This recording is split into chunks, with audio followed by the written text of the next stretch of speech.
This week on the Trent Out Loud Podcast, I can't even begin to wrap my head around what these five people must be feeling, what they must be experiencing. Stop calling it a submarine. It's a submersible. There's a huge difference. All right. There has been a submersible that has been lost over the Titanic wreckage. This is a crazy story. I heard about it yesterday on CNN while I was working out. And, I didn't think that it was going to be such a huge, worldwide global story. There's five people that wanted to go and explore the Titanic on this submersible. And, one of them is a billionaire, another one is an explorer, and it just turned into this crazy story in the past 24 hours because these five people are running out of oxygen.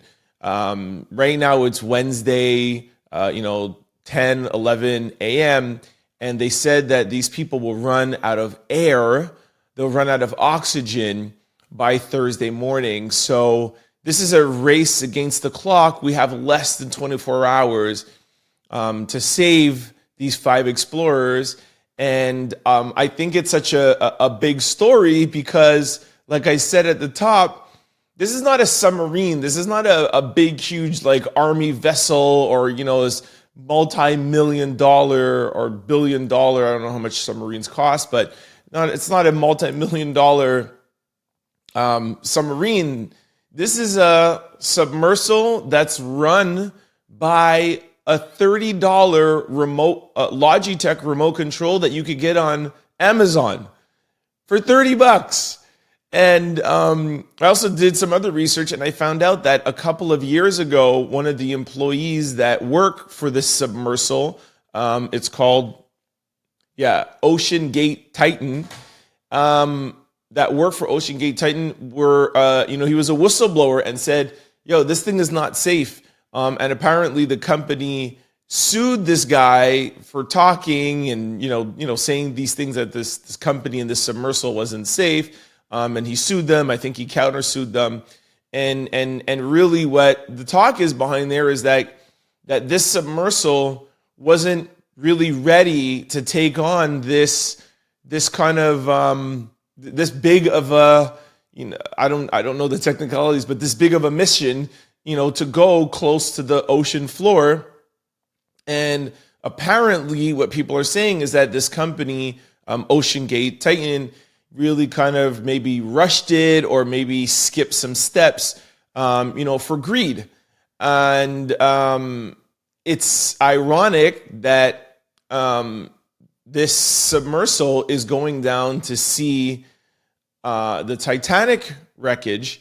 And the reason why the Titanic sunk or there was a wreckage and so many people died was that, people were saying that the Titanic, didn't follow all the protocols and there weren't enough lifeboats if something were to happen. And the Titanic was actually dubbed as the unsinkable ship, that this ship that can never sink. So apparently at that time, that was rushed again out of greed, out of money, to try to just get something to work. And the people in the Titanic skipped some safety protocols or didn't have enough lifeboats. I don't know the full detail, but it's ironic that OceanGate Titan, that is making this submersible to go and see the Titanic, word on the street is that they were rushing and skipping some steps, some safety protocols. But this is so crazy.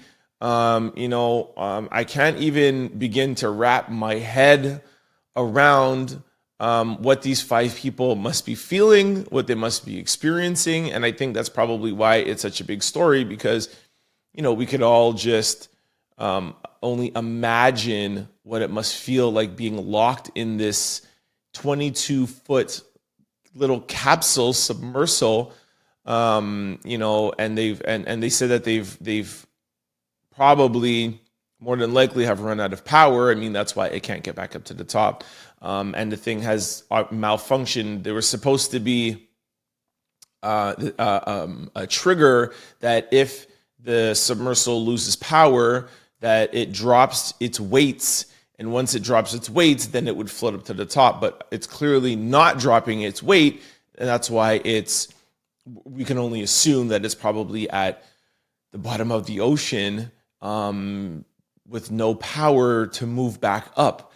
We don't know the food that these people have.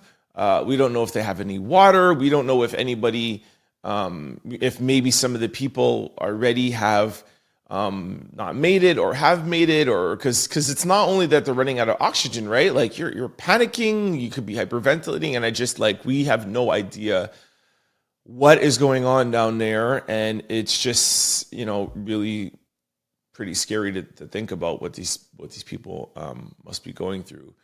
But the good news is that there is good news. The good news is that a Canadian aircraft has heard noise around the Titanic wreckage. They're not too sure. They can't know for sure if it's the submersible, but they're hearing a consistent noise every half an hour. So they have reason to believe that is probably human activity. So there's maybe all 5 of them, or at least one of them, or a few of them that are maybe doing some sort of Morse code, or just banging on the submersible every half an hour. And there's been a Canadian aircraft that has it's not an aircraft, but it's a search aircraft that has some sonar sounds that are listening to vibrations, and they're hearing vibrations every half an hour. So that is amazing.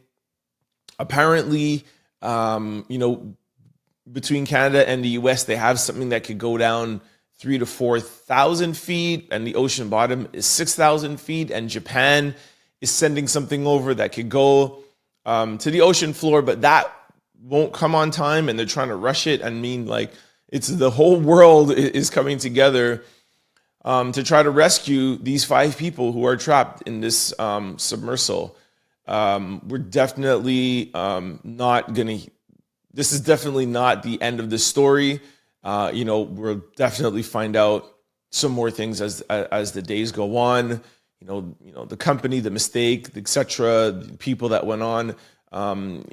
It's really weird. One thing to note about one of the passengers that are on there, the billionaire explorer who's on there, his stepson is tweeting out some random things, and he's at a Blink-182 concert, and he's saying, I know that my family would want me to not sit down and just be devastated and do things to get my mind off of things. And I know this guy can't go and dive in the ocean, but I don't know if I would want to go to a Blink-182 concert. I mean, you can't tell somebody how to deal with their stress, but hey, anyways, that's just one piece of news that I've heard about somebody that's on there or their family. There's another family member that went on CNN, and I think it was MSNBC that sending out prayers and stuff. But anyways, I'm really interested to hear more details of this in the coming days, but I think everybody just globally is kind of gathering around this story in hopes that we find this submersible before Thursday morning, before these people run out of oxygen. So thoughts and prayers, as Charlemagne always says, sending positive energy to the people that are in the submersible and their families. Don't forget to like, comment, and subscribe. It's your boy, Trent Out Loud. Peace!